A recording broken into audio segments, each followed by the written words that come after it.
Everybody here? I can't tell. Commissioner Hurd and Commissioner Jordan, can you guys hear? Just a thumbs up would be helpful. Thank you very much. Welcome, Commissioner Nelson. Welcome, Commissioner Beater. Okay, I've never been so excited to get a meeting started in person.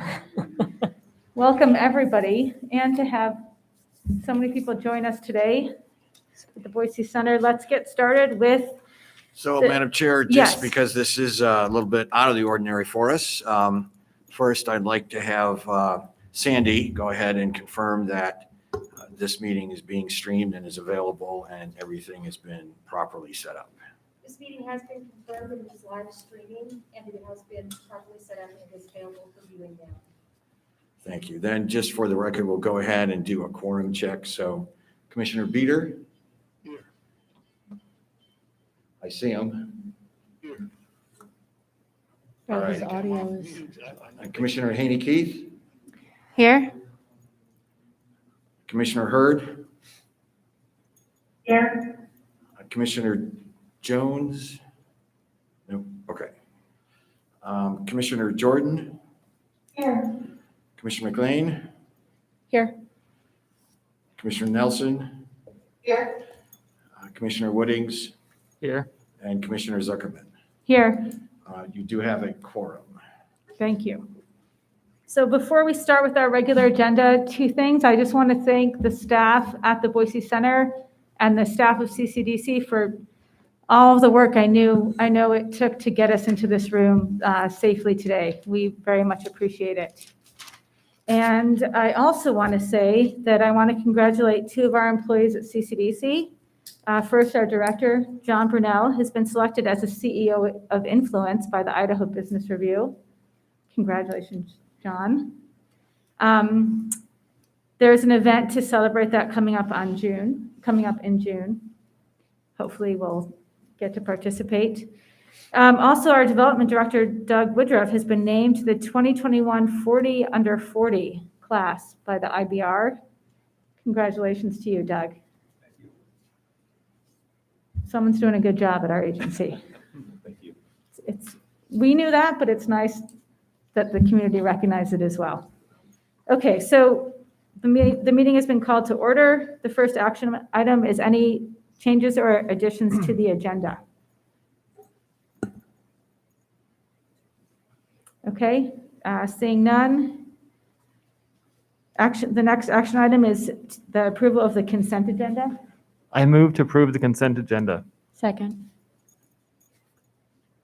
Okay, we have a motion and a second. All those in favor of approving the consent agenda? So, Madam Chair, just because we've done it for so long, we're just going to go ahead and do the roll call. Okay. As we've done in the past. So Commissioner Beater? Aye. Commissioner Haney-Keith? Aye. Commissioner Hurd? Aye. Commissioner Jordan? Aye. Commissioner McLean? Aye. Commissioner Nelson? Aye. Commissioner Woodings? Aye. And Commissioner Zuckerman. Aye. Motion carries. Thank you. We are on to the action item section of our agenda. Consideration of Resolution 1701, ranking for Old Boise blocks on Grove Street, Streetscape Improvement Project with Kathy Weiner and Carl Woods of the CCDC.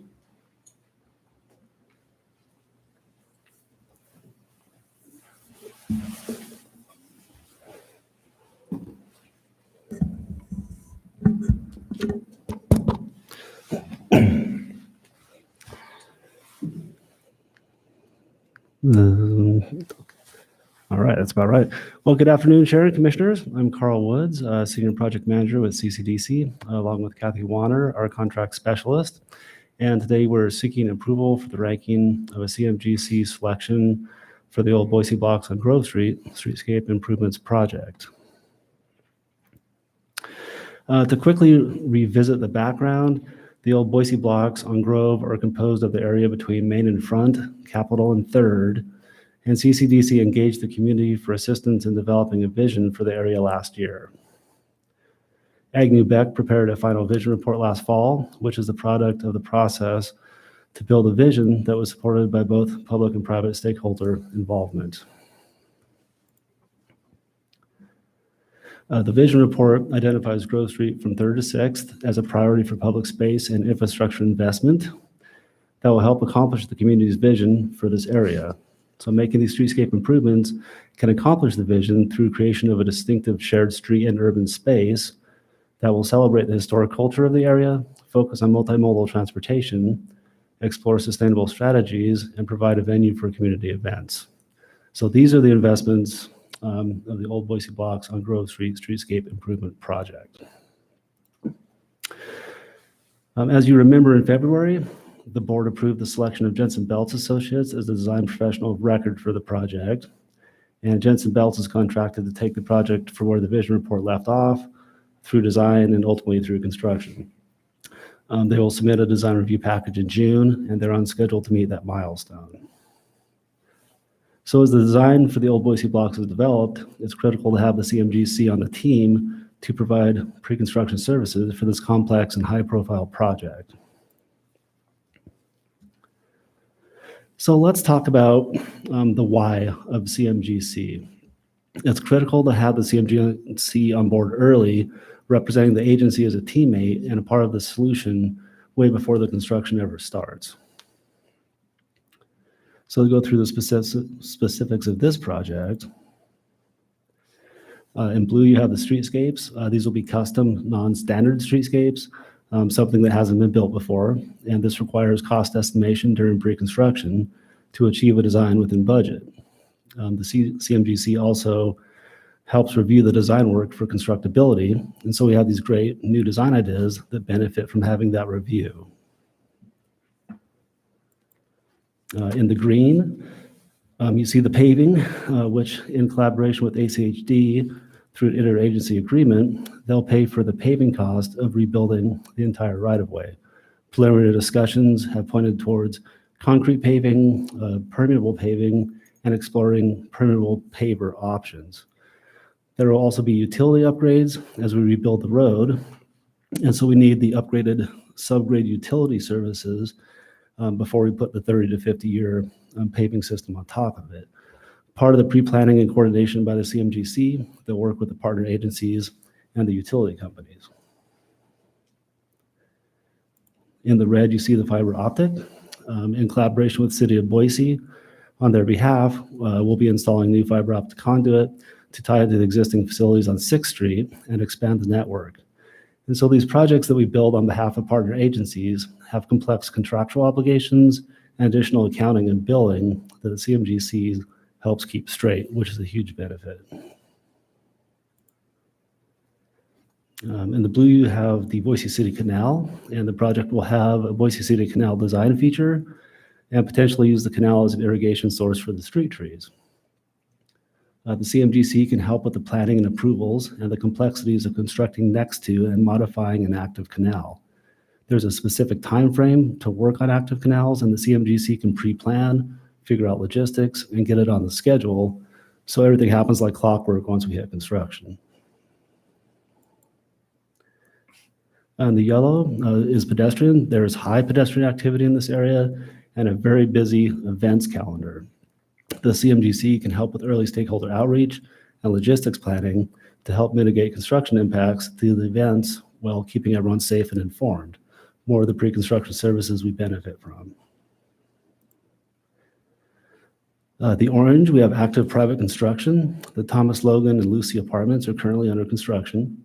The CMGC can schedule work to coincide with the private construction schedule and mitigate construction impacts on the project. It's another example of logistics planning and coordination. We have high traffic volumes on some of the streets in the area, and there will be high-profile street closures, and managing logistics with area businesses requires pre-planning and additional communications, which are provided in the pre-construction services. So all these activities benefit from pre-planning and coordination that the CMGC provides.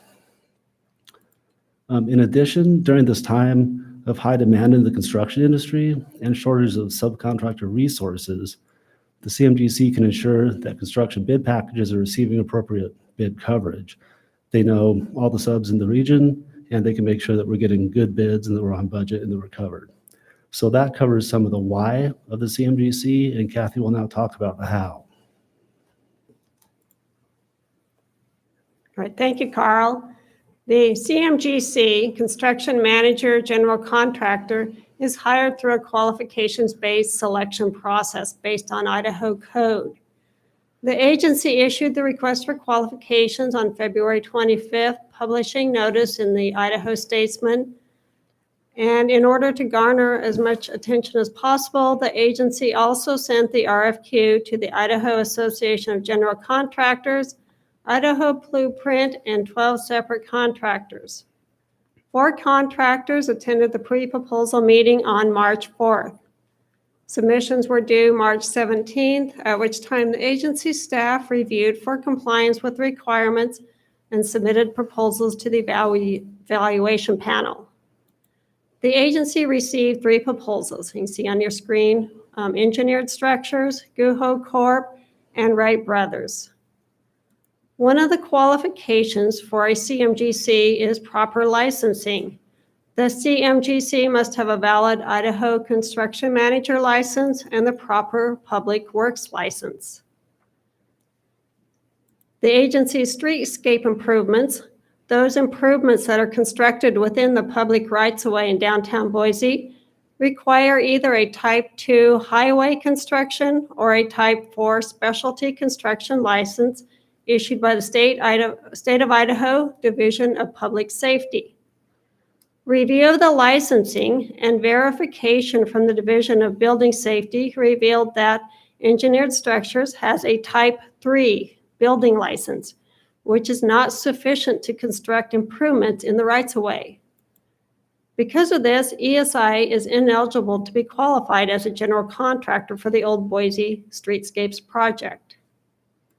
A 5-person evaluation panel consisting of 2 agency project managers, the project's landscape architect, Ada County Highway District, and the City of Boise evaluated the 2 proposals on the following criteria.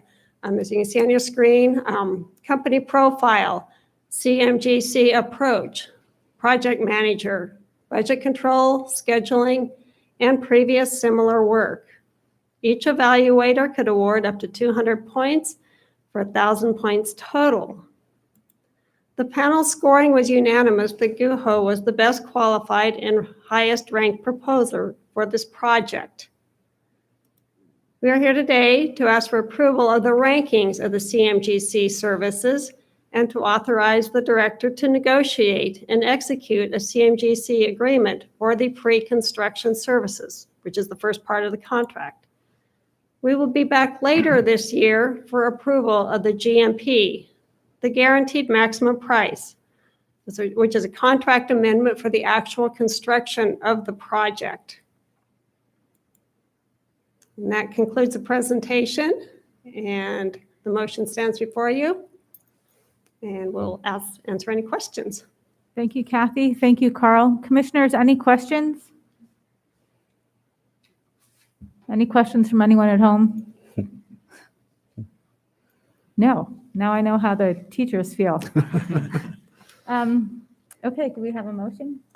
I move to adopt resolution number 1701, approving the ranking for the RFQ CMGC for the Old Boise Blocks on Grove Streetscape Improvements Project, and authorize the executive director to negotiate and execute a construction manager general contractor agreement for the Old Boise Blocks on Grove Streetscape Improvement Project.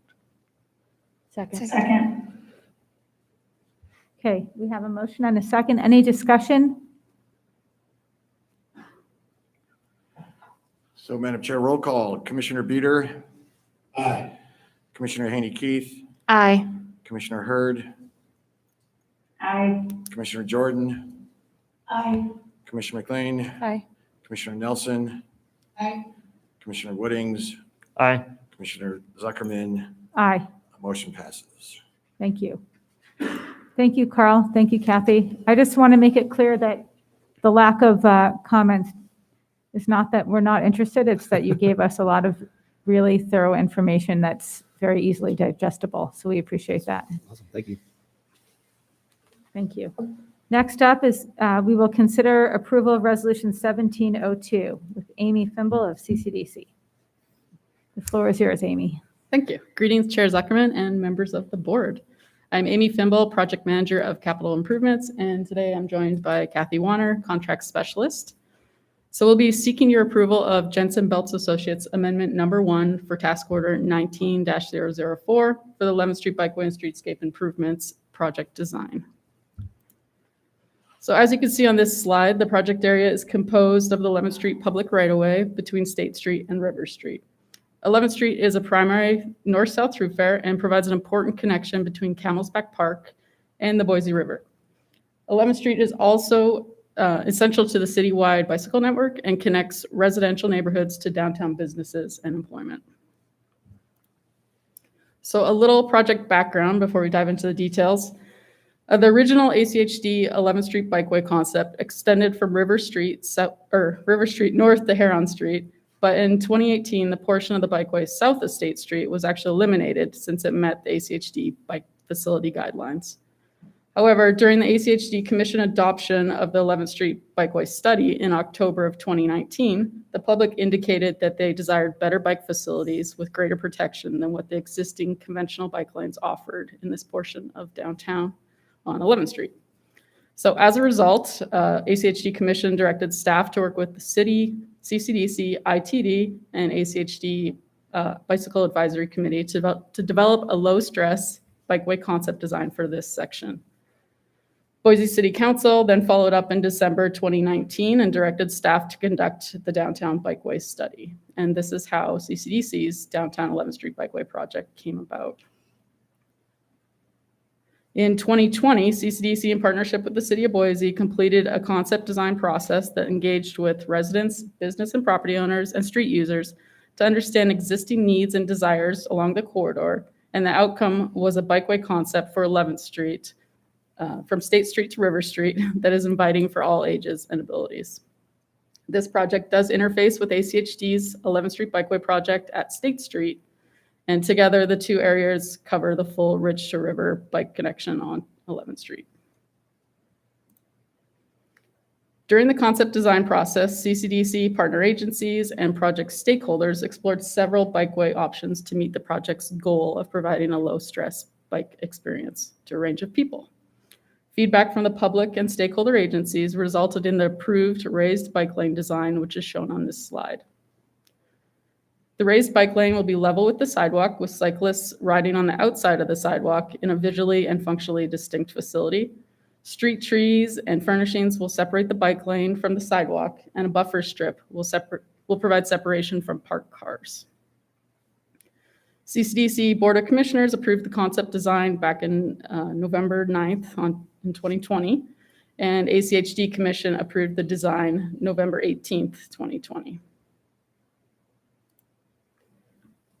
So this project combines the 11th Street Bikeway previous concept design efforts with CCDC planned streetscape improvements and ACHD planned roadway improvements.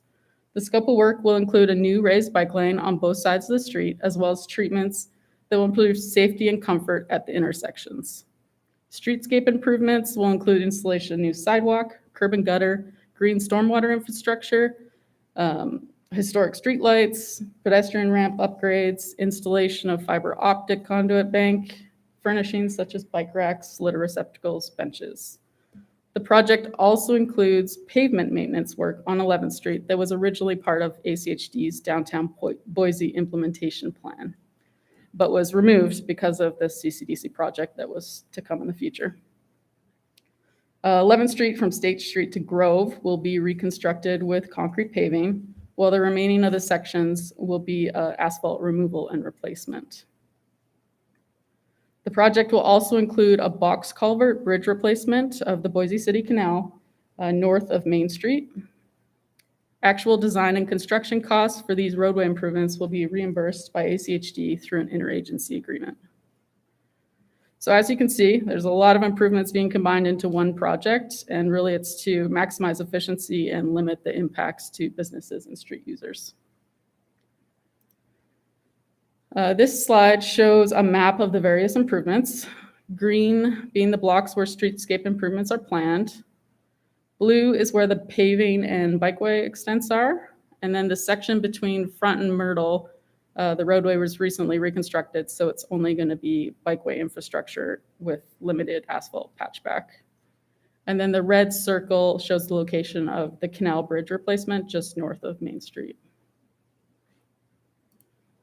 So this slide outlines the overall project timeline. We'll be kicking off the start of schematic design this month and then working towards design review approval in June. We'll have 60% design complete by October, and then we'll continue to advance the project design to final design by spring of 2022. Construction is scheduled to start May of 2022 and be complete by the end of December 2022. And now Kathy's going to go into detail about the design contract amendment. Thanks, Amy. In January 2021, the agency completed its selection process for a professional design team for the project, issuing the request for qualifications to 5 landscape architects on the agency's on-call roster. 5 proposals were received, and a multi-agency evaluation panel reviewed and selected Jensen Belts as the design professional of record. Jensen Belts brings an exceptional team to the table to accomplish this project, including Kittleson Associates with civil and transportation engineering. Parametrics will bring surveying and structural engineering. Musgrove Engineers will provide the necessary electrical engineering, and Strata will provide the geotechnical services. Due to the complexities of the project, and in order to obtain adequate information to prepare a scope of work and definite fee proposal for the entire project, the agency engaged Jensen Belts under task order 19004 in the amount of $90,780 to begin the necessary surveying and preliminary design work. The negotiated fee proposal for amendment number 1 to the task order is in the amount of $549,235 and includes schematic design and design review, design development, final design and construction documents, and bidding and permitting services. The new not to exceed task order amount is $640,015. The resolution also authorizes a 10% contingency. So in summary, today we're seeking approval of Resolution 1702 for Amendment Number 1 to the Design Services Task Order with Jensen Belts Associates. There is currently a request for qualifications out for a CMGC, and we plan to return to the board in May to ask the board to approve the CMGC ranking and authorize the executive director to negotiate and execute a contract for pre-construction services. Other future board actions will include an interagency agreement with ACHD for reimbursement of those transportation-related costs that we talked about. And then also we'll come back for the next phase of the CMGC where we present the guaranteed maximum price for a contract amendment, and that would be in spring of 2022. So I have a suggested motion up on the screen for your consideration, and we'll now stand for any questions that you may have. Thank you. Any questions for Amy or for Kathy on this one? Okay, hearing none. Do we have a motion, please? I move to adopt resolution number 1702, approving Jensen Belts Associates Amendment Number 1 to Task Order 19-004 for the 11th Street Bikeway and Streetscape Improvements Project Design Services. Second. Any discussion? I just want to chime in here and say that about 10, 12 years ago, a lot of us in Boise were used to seeing the same street ripped up over and over. And it was hard to understand why. And we now take it for granted that our agency is very good at cooperating and coordinating with other agencies. And, you know, I just have to say, we don't take it for granted. And we appreciate the fact that we are coordinating so we don't disrupt businesses and traffic flow in order to get this. I like what you called it, a low stress biking environment. The idea hopefully is to have a stress-free biking environment, but biking, pedestrian, and driving environment. And it looks like this design, or the way we're headed, will accomplish that. So this is a pretty exciting project for our downtown. Thank you.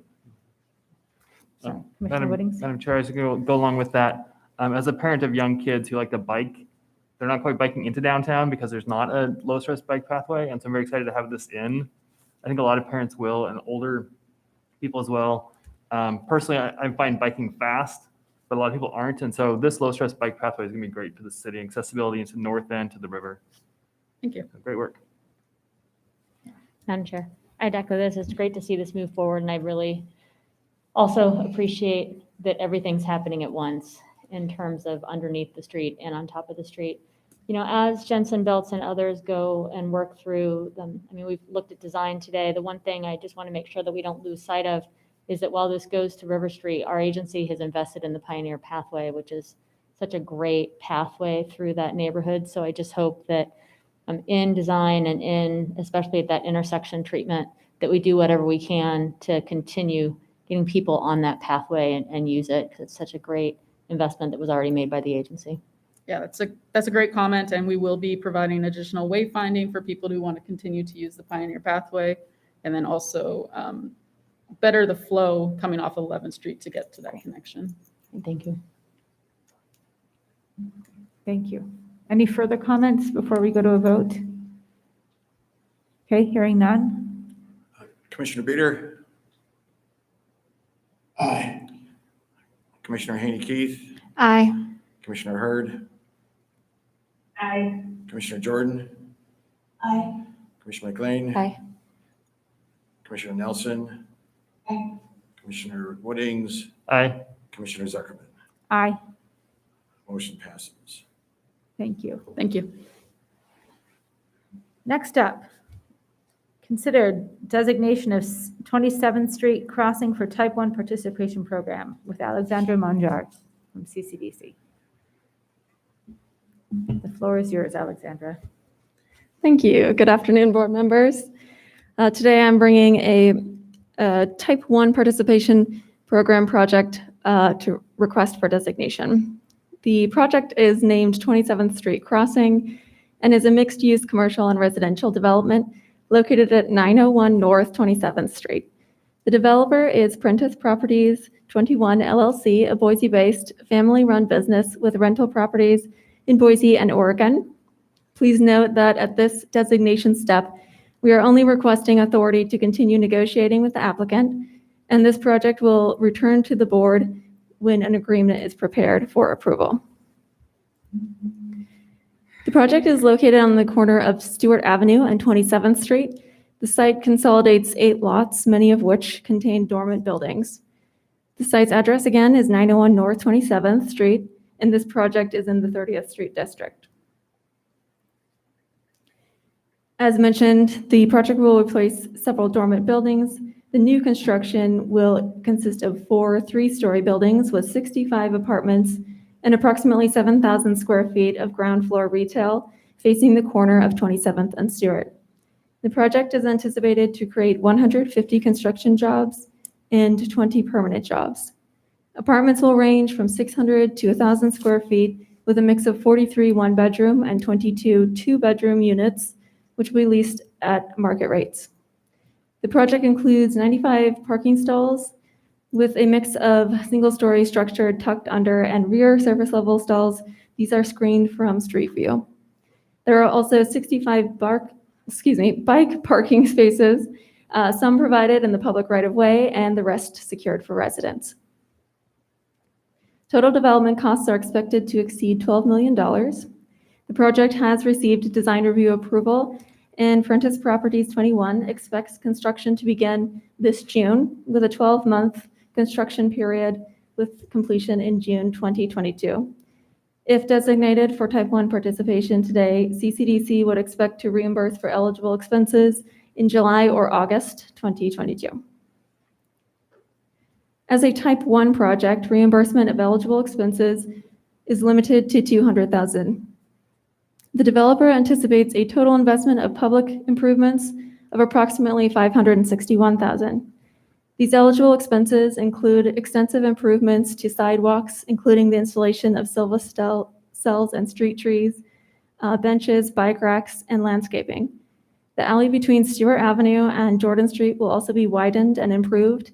And finally, the developer is in discussion with the City of Boise Arts and History Department to discuss commissioning public art for the site that would be installed on the corner, where there is a small pedestrian plaza connecting the sidewalk to the retail entrance. With these improvements, the project addresses the 30th Street District objectives to redevelop or activate dormant sites, improve stormwater management and streetscapes, and provide an improved environment for new retail and residential development. You can see the suggested motion for this Type 1 participation program designation on the screen. Thank you for your time, and I will stand for questions. Thank you. Any questions, commissioners? Commissioner Woodings. Sure. I have a question on why do we go Type 1 versus Type 2 that has the scoring and we standard streetscape? Yes, Type 2 is scored to determine the reimbursement percentage of the tax increment.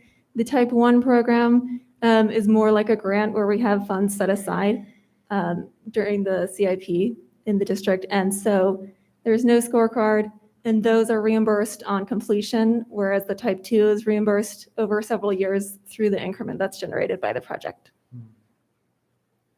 Yeah, thank you. Any further questions? Okay, do you have a motion, please? I move to direct staff to negotiate a final Type 1 participation agreement with Prentice Properties 21 LLC for future board approval. Second. Thank you. Any discussion? I'll just add that we've been waiting for a very long time for something to go up on this site. And the idea of having 65 new apartments with some activation on the ground floor is beyond exciting. So I'm glad we can help out in any way. If there are no further comments, we'll go to a roll call vote, please. Commissioner Beater? Aye. Commissioner Haney-Keith? Aye. Commissioner Hurd? Aye. Commissioner Jordan? Aye. Commissioner McLean? Aye.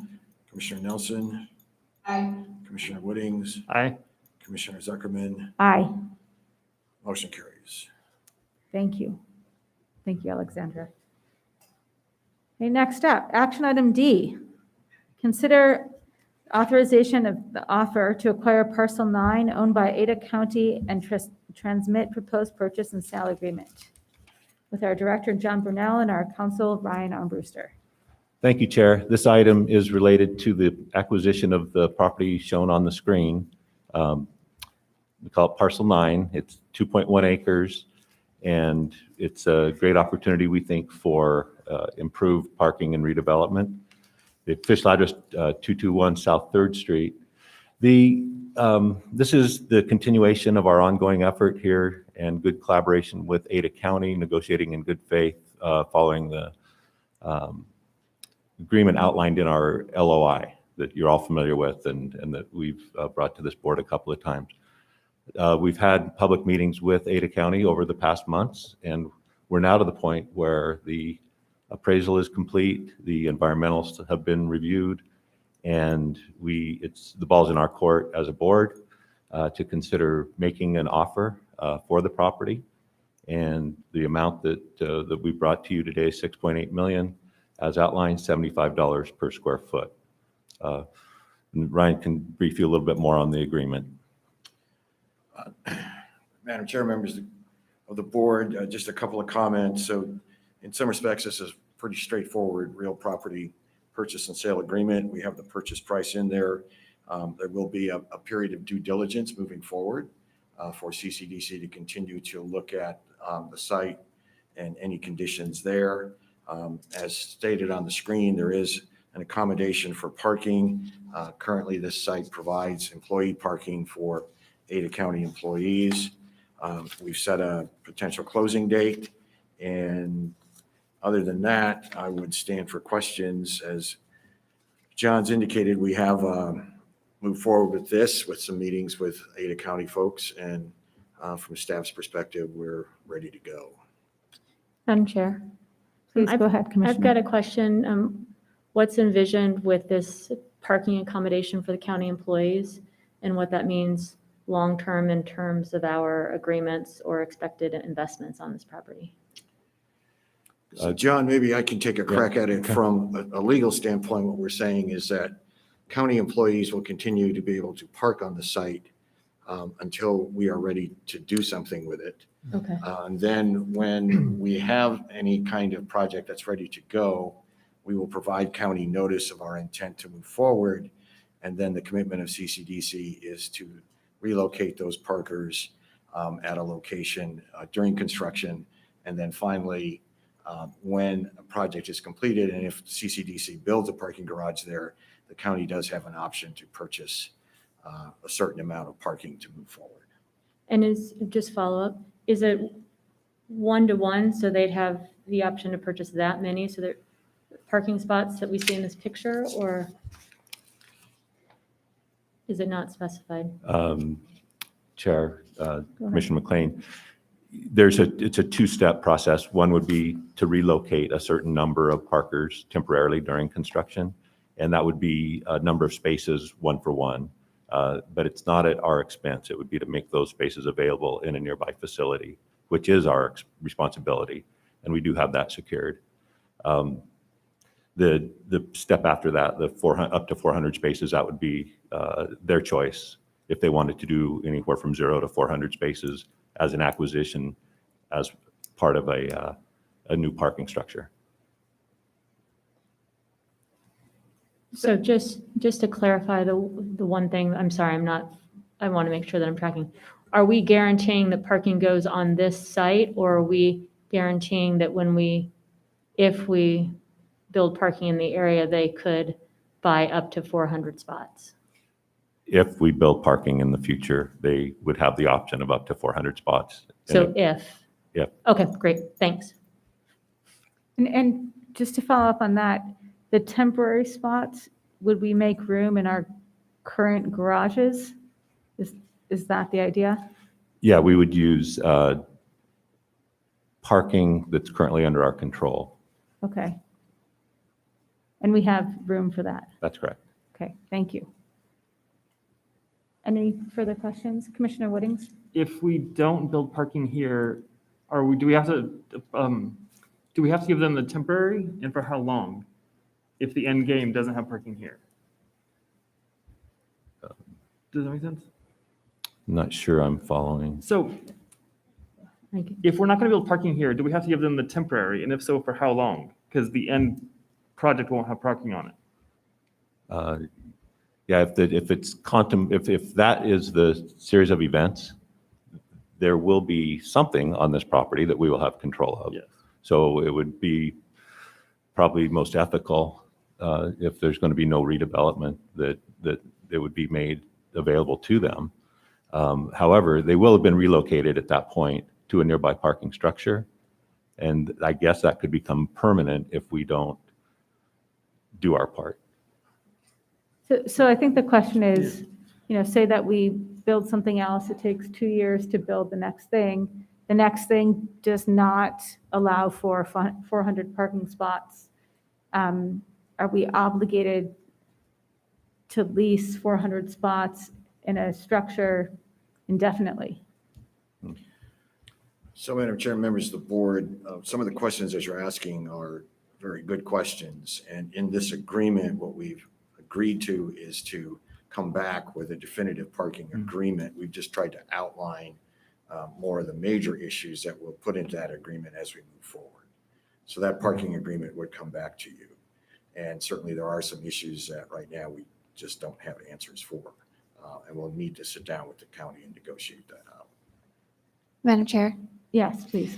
just along those same lines, I hear that we may have the space today to house 400 spots during a construction period. I would like just a little more information as we move forward about what that really looks like and how much revenue we might be giving up in other capacities. And I think about that particular parking spot because I also know that outside of Ada County employees, that parking lot is used by Ada County allows other entities and to use that parking lot. So we'd be displacing other parkers as well that may want parking spots in our other garages, which means we'd be giving up that revenue. So I would just like more information about that as you move forward with the parking agreement. That's good. Okay, thank you. So one follow-up question. Yes, Commissioner McLean. So this includes a parking accommodation.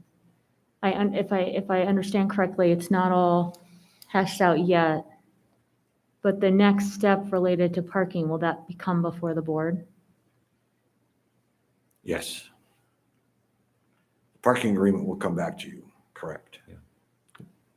And that is stated in today's agreement. Okay. So just to be clear, we are going to decide right now whether we want to purchase this, and the details will come later. So technically what we're doing is we're authorizing your executive director to extend the offer as reflected in this purchase and sale agreement to the county for their consideration and response. Could you direct me to which clause in this purchase and sale agreement has the language around parking? I'd just like to It's double check it section now that five- we've, Section 5C on page 3. page 3, thank you.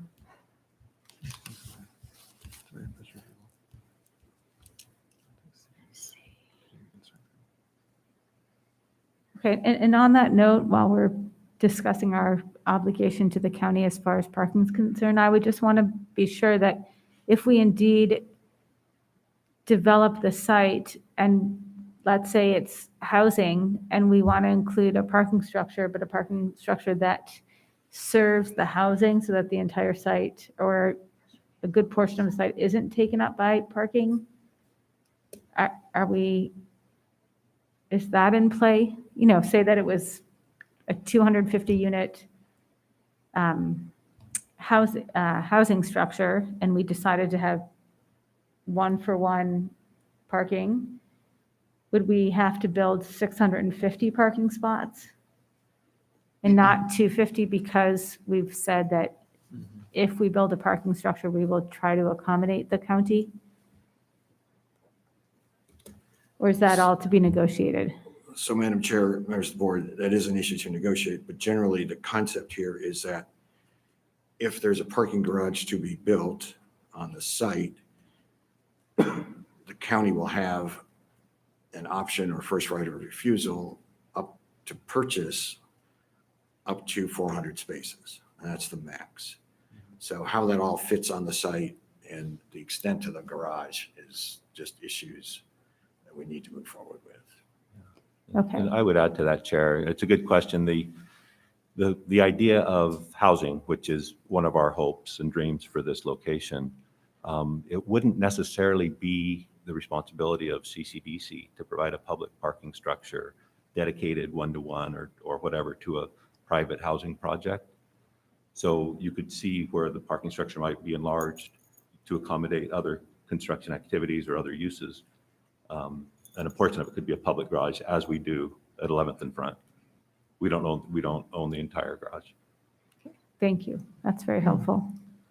Does this, Madam Chair? Yes. So I see here that it's right of first refusal on a garage that may be constructed. So that I understand. So if there's not a garage, then there's not 400 spots for them to choose whether or not they want to purchase. Does this preclude the agency from transferring this land to another entity with this parking agreement in place or anything else in this contract? So, Madam Chair, members of the board, once the parcel is purchased, then CCDC has rights that it's always had on a parcel that it owns. It can seek to dispose of it to another entity, public or private, and conditions can be set on that disposition to address parking and other issues as well. All right. Thank you. Okay, have we clarified all of the parking concerns, do we think? Okay, sounds like it. It looks like we're ready for a motion then, please. I move to adopt the offer to purchase property owned by Ada County located at 221 South 3rd Street, referred to as Parcel 9, as set forth in the purchase and sale agreement presented today, and authorize the executive director to transmit the offer as described in the purchase and sale agreement to Ada County. Do we have a second? Second. Thank you. Any further discussion? Commissioner Woodings? I'm excited we're moving forward with this. I know we've been looking at this lot for years, and the county's always just kind of held on to it and haven't been able to do anything with it. It's a weird lot, and that whole block is kind of weird. And so I think that us owning this lot will help us to be able to transform that whole block and move it forward. And this goes along with the Grove Street that we just talked about earlier today, kind of getting that whole area going. So I'm pretty excited for us to purchase this property and use it as a catalyst to move forward. Thank you. Anything further? Madam Chair, I'll vote Yes. for this motion and agree with Commissioner Woodings. You know, this is a difficult piece of property. And so my concerns lie in the long-term use of it, the ability to meet the parking expectations, but the answers that were provided in terms of it being a may, and that we're not locking ourselves into providing 400 spaces long-term, plus whatever might be needed on this, as well as the ability to transfer this if it seems most appropriate, I think is a good step forward.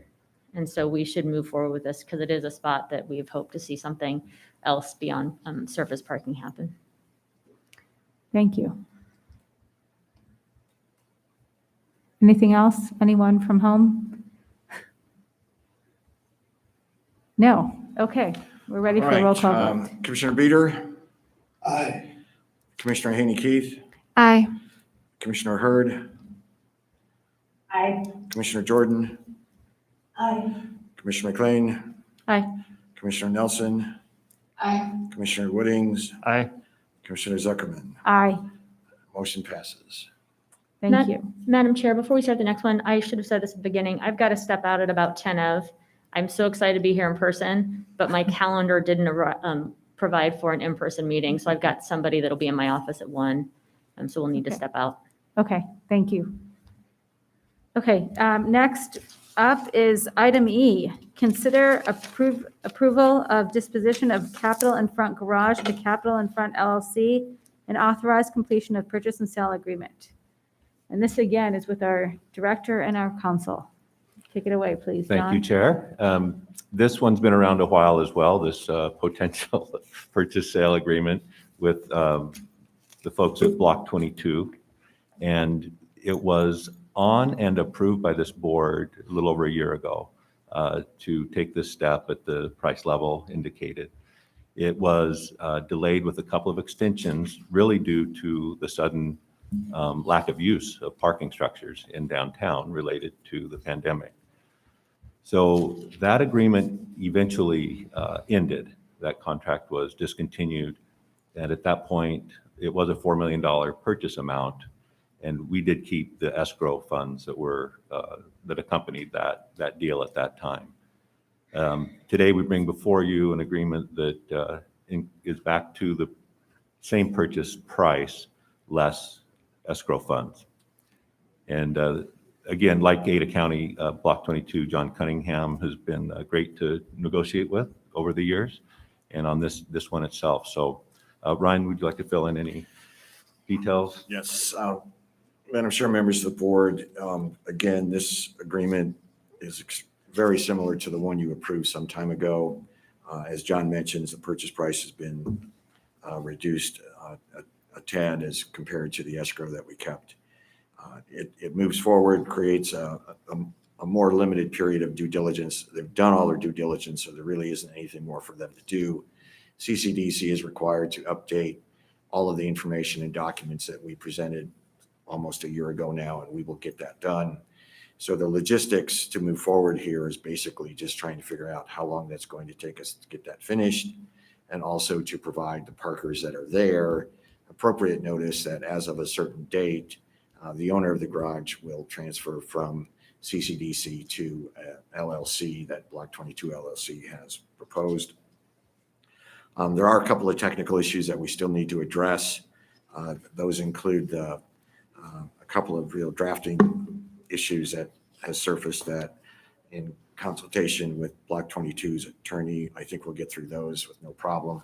And then there's a requirement that we have a kind of a general availability to the public as appropriate for that garage. And we need to work through that phrase or that covenant that will be included in either the deed or in a separate document that would be recorded. Otherwise, it's almost 100% the same from what we had before. Excellent, thank you. Commissioners, any questions? Okay, if not, we're ready for a motion, please. This is a long one. I move to approve the disposition of the Capital in Front Garage to Capital in Front LLC under the terms set forth in the draft purchase and sale agreement presented today, subject to the following conditions. Technical corrections as may be deemed necessary by the executive director and agency council, inclusion of a provision to be recorded concerning availability of public parking, and authorize executive director and agency council to complete the purchase and sale agreement. Second. Thank you. Any discussion? Commissioner Wooding. Madam Chair, and I see John Cunningham here. I'm very excited to see this one moving forward. I understand why it kind of fell through originally with the pandemic, but it's nice to see things kind of coming back together again and that they were able to come back. And I'm glad that we were able to adjust the purchase price to account for the escrow that they lost. And so I think it all comes out nicely. And I think it's good to see this moving forward, and I'm going to vote for it. Thank you. Any other comments? Well, it looks to me like this is one of those agreements where buyer and seller both win, which is the best type of deal. So I'm glad this is before us again, and I'm glad we get to vote to approve it. With that, can we take a roll call vote, please? Commissioner Beater, Aye. Commissioner Haney-Keith, Aye. Commissioner Hurd, Aye. Commissioner Jordan, Aye. Commissioner McLean, Aye. Commissioner Nelson, Aye. Commissioner Woodings, Aye. and Commissioner Zuckerman. Aye. Motion passes. Thank you. That is the end of our action items for today. We are on to our informational items, starting and ending with Matt Edmonds' update of our State Street study area. It's all yours, Matt. Good afternoon, Madam Chair and Commissioners. Today I'll be giving you a quick update on the State Street Urban Renewal District Study Area, covering first preliminary findings of our second survey on prioritization that just wrapped up last week, then preliminary revenue forecasts and cost estimates for the district over its 20-year life.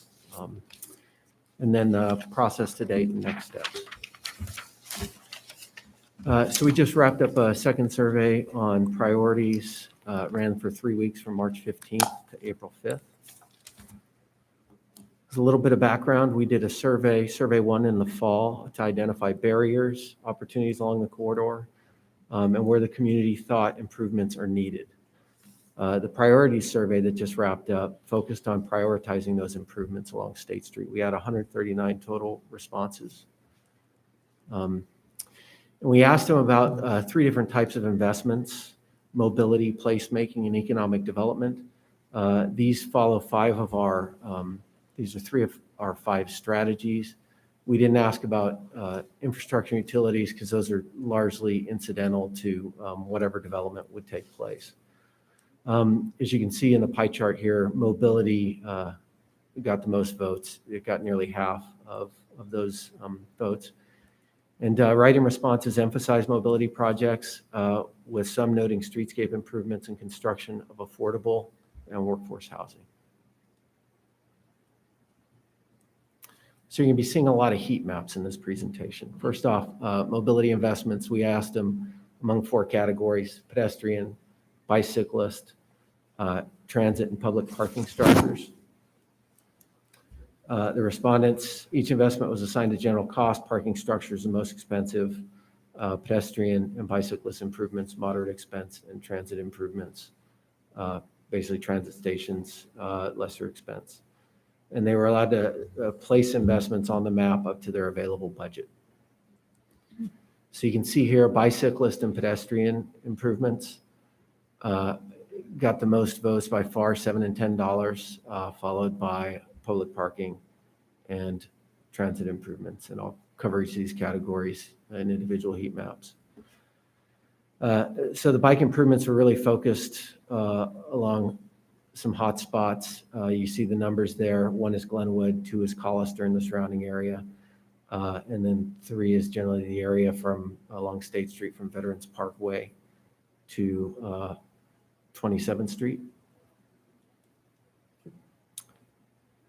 Next is pedestrian improvements, somewhat similar. Again, those hot spots, Glenwood, Collister area, and State Street between Veterans Parkway and 27th again.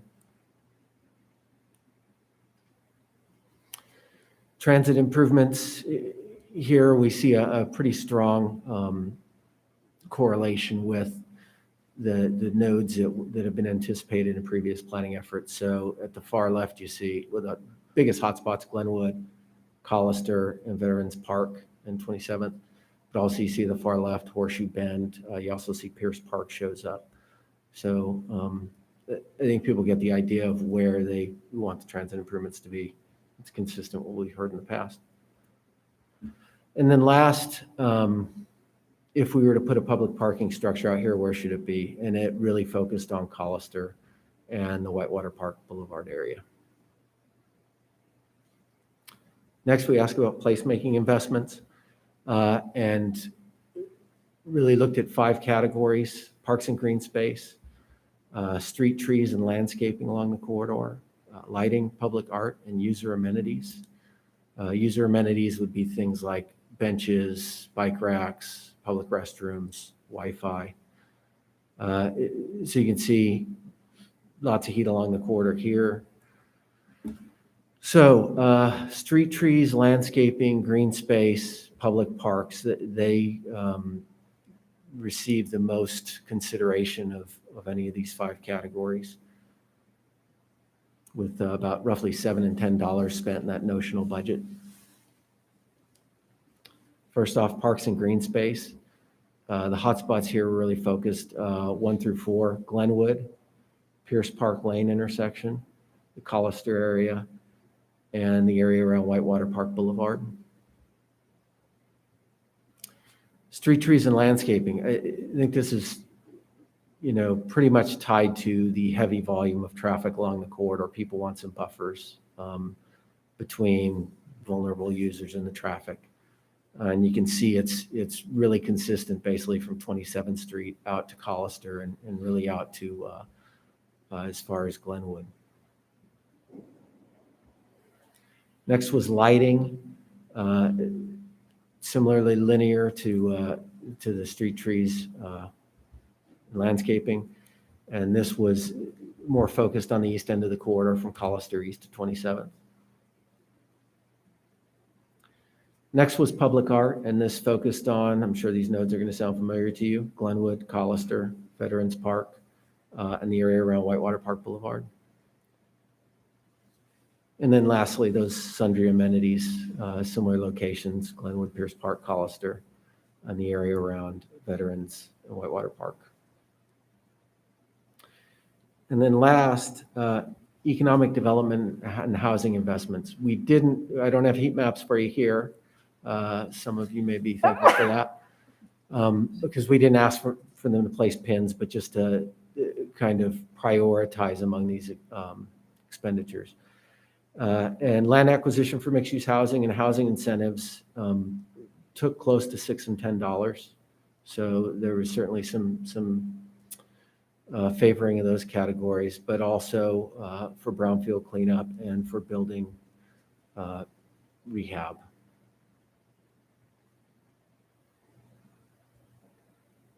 So real quick on demographics. A little over half of the respondents do live in Boise. About a third of them work in Boise. And then a smaller number either own a business or go to school or come to Boise for some other reason. Income of the respondents was fairly robust, over $50,000 household income. We did get a handful of respondents under that. And then gender, age, and ethnicity, fairly representative of the population at large in Boise. So next I want to cover our forecasts for revenues and expenses. So this was from the market assessment that was presented to the board back in December. With urban renewal assistance over a 20-year time horizon, we would expect to see roughly 4,000 new units of residential, either multifamily or single family, 50,000 square feet of office space, 362,000 square feet of retail, one modest-sized hotel, no industrial.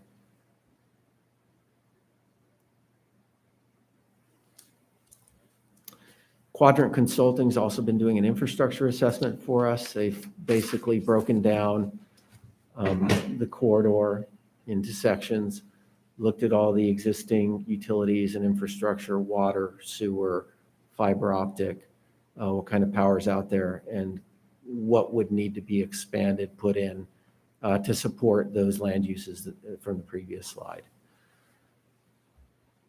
And so they basically quantified those by these locations, come up with cost estimates based on what we tend to see in the area.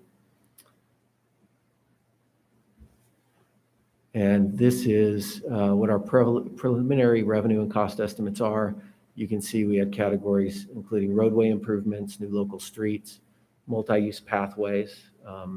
So that appears to be very important from our first two surveys. Landscape buffers and medians, this is generally along State Street. So landscape buffers, trees, potentially landscape medians along State Street, obviously subject to approval ACHD and ITD. Transit facilities, the utilities infrastructure that were identified by Quadrant on the previous slide.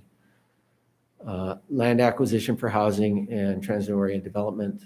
This is a number that SB Friedman came up with, assuming roughly an acre and a half at each of the 7 nodes along the corridor, public spaces, and then public parking.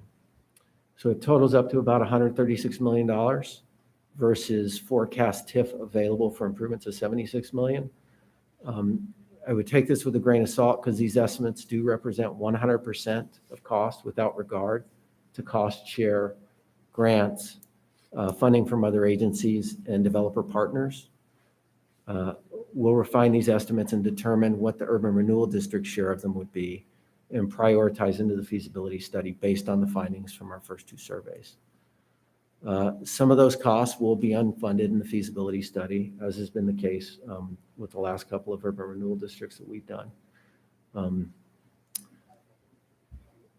But more funding could be available from, federal funding, cost shares with the highway district and whatnot. Next process and next steps, we're in the third tile here. Last summer, fall, we did planning context and assessment. We had our first open house survey. We've been doing a gap analysis over the winter. Now we're putting together a framework and public improvements plan, draft feasibility study. Starting next month, we'll be looking to finalize our frameworks, our feasibility study, and our urban renewal plan.